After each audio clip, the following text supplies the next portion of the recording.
Olá, eu sou o professor Rosildo Bonfim, professor de Direito Processual Civil e Direito Processual do Trabalho.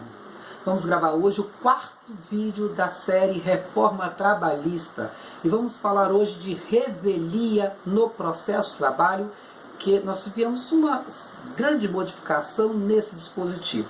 Para isso, vamos comparar como era antes e como passou a ser.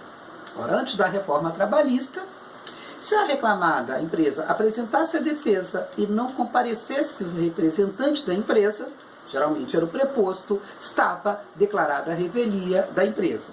Pois bem, o artigo 844, seu parágrafo 5º foi alterado para reestruturar a questão da revelia no processo laboral. Veja o teor do parágrafo 5º do artigo 844. Diz ele: ainda que ausente o reclamado, presente o advogado na audiência, serão aceitos a contestação e os documentos eventualmente apresentados. Então, para um novo artigo da CLT, se o reclamado não comparecer, mas o preposto tiver comparecido e a contestação já estiver nos autos, não será mais declarada a revelia, porque será aceita tanto a contestação quanto aos documentos que instrui a inicial.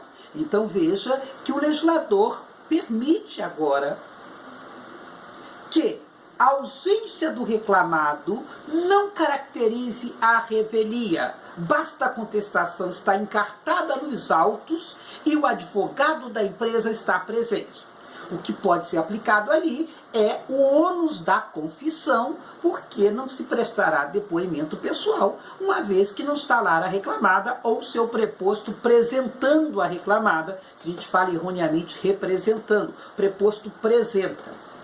Aliado a isto, lá no artigo 843, parágrafo 3º, também houve uma modificação sensível que vai evitar a ausência desses prepostos, logo a ausência também do ônus da confissão, uma vez que o legislador, no artigo 843, parágrafo 3º, diz hoje que o preposto não precisa ser empregado da reclamada.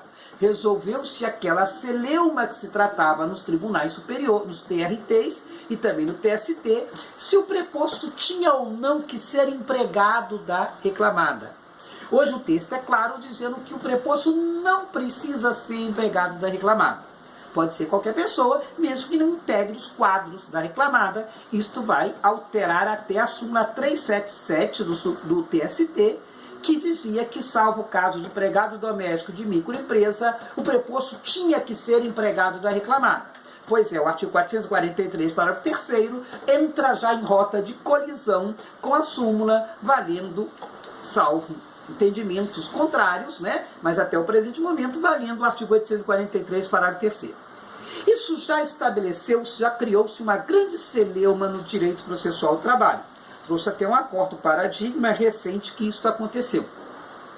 Se questiona que se, no momento em que o legislador, no artigo 843, parágrafo 3º, diz que para ser preposto não precisa ser empregado, se a lei permite, se a CLT, se a reforma trabalhista permitiu a criação de preposto profissional. Como não tem síndico profissional, o síndico não é o funcionário, não é um dos donos de apartamento do prédio, mas pode ser um terceiro que é um síndico profissional, vive da sindicância. Pergunta se foi criado, no momento que não se cobra mais que seja funcionário, empregado da reclamada, se criou a figura do síndico profissional. Se você responder que sim, nós vamos acabar tendo empresas agora terceirizadas, né? Terceirizada, onde o tomador de serviço será as reclamadas, que vai contratar prepostos profissionais, que geralmente a empresa não é ingênua, serão advogados, que esses serão mais difíceis de você extrair o ônus da confissão deles. Isso já está gerando algumas polêmicas, porque já há um acórdão do Tribunal da 21ª Região que decretou a revelia da reclamada, que utilizou-se do artigo 843, parágrafo 1º, e apresentou um preposto que não era empregado da empresa, mas era um preposto profissional. E aí entendeu-se nesta decisão o juiz aplicou a revelia, dizendo que no momento que o CLT, no artigo 843, parágrafo 3º, afirma que não precisa ser empregado, disse o juiz, em momento algum, o legislador autorizou que seja uma pessoa extremamente estranha à empresa. Entendeu o juiz que não precisa ser empregado, mas tem que ser pessoa que tenha um mínimo conhecimento das questões empresariais, que tinha alguma ligação, como, por exemplo, um terceirizado. Um terceirizado não é empregado. Como exemplo, um autônomo que presta serviço para a empresa, o contador da empresa, por exemplo, que é um autônomo. Ou seja, pessoas que estariam de alguma forma ligadas para não gerar a figura, segundo o entendimento desse juiz, para não gerar a figura do preposto profissional. Mas claro que você aí do outro lado do vídeo deve estar, professor, estou curioso.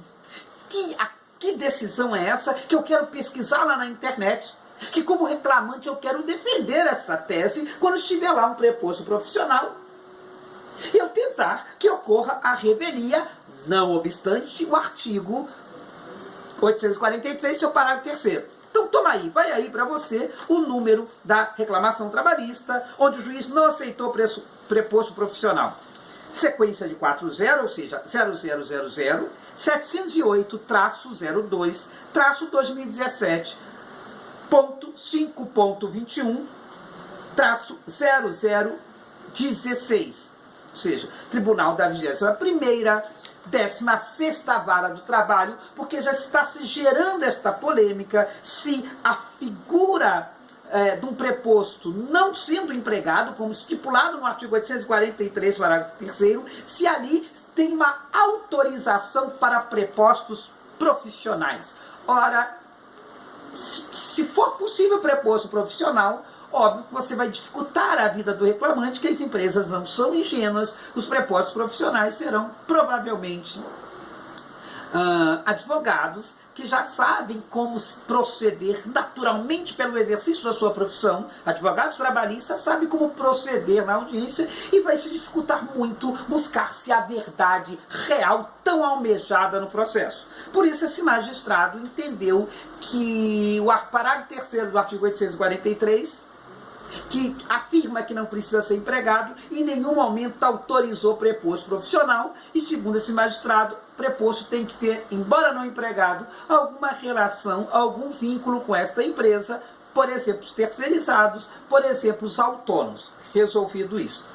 Pego ainda a carona para falar da contestação que a reclamada junta, que sempre me chamou a atenção esse questionamento que a contestação, a reclamada coloca não só a contestação, como todos os documentos em sigilo.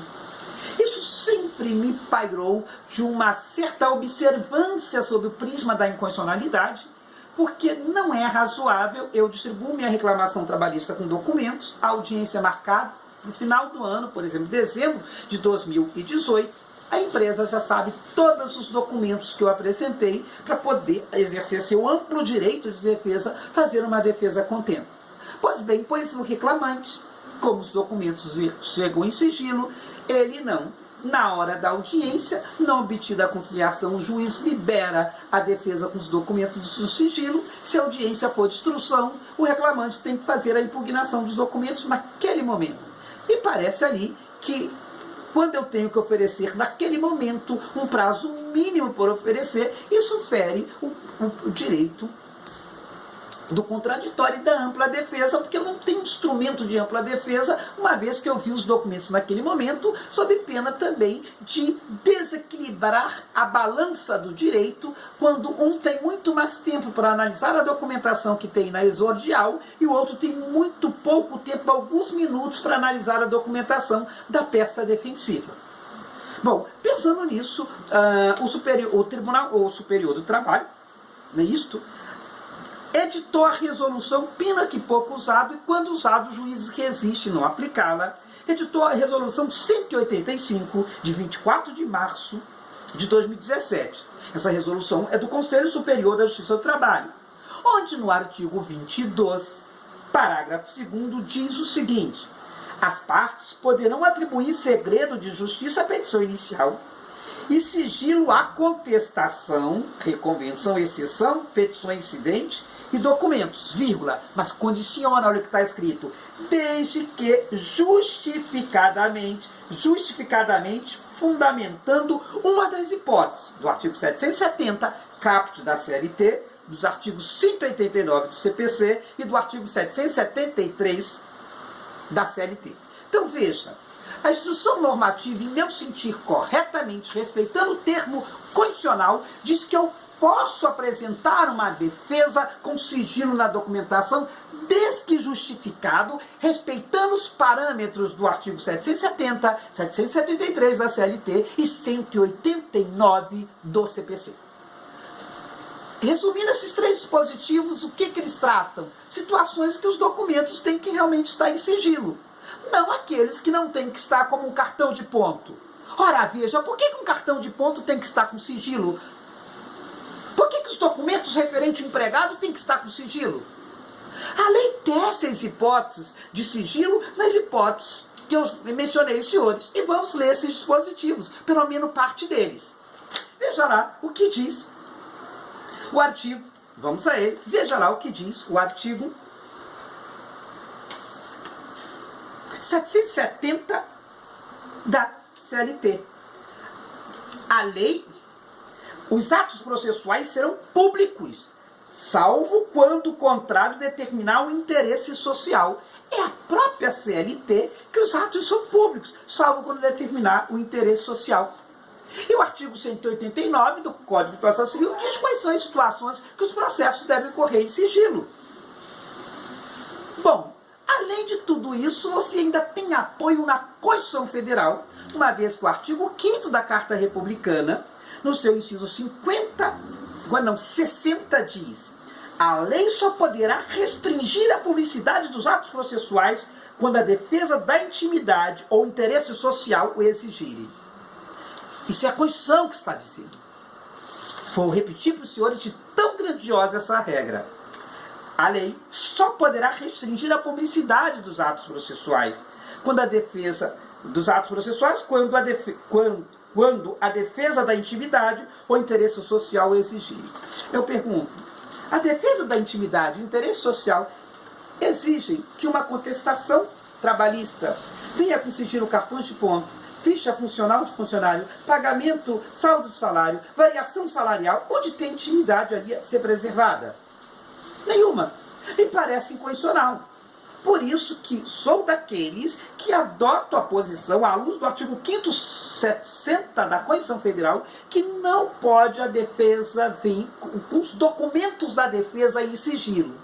E não pode porque o Conselho Superior da Justiça do Trabalho, no artigo 185, volta a dizer para os senhores, 185, parágrafo 3º não permite.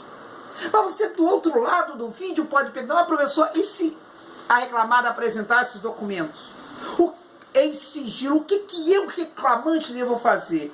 Meu caro, a própria resolução 185, agora não no artigo 22, mas no artigo 15º, lhe dar a solução quando diz: as petições e os documentos enviados sem observância às normas desta resolução. Então, uma das observâncias é que os documentos só podem vir em sigilo, se justificados, poderão ser indisponibilizados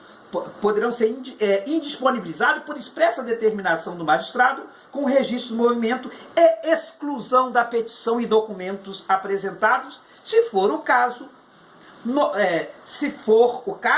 novo procedimento para adequação e apresentação da petição.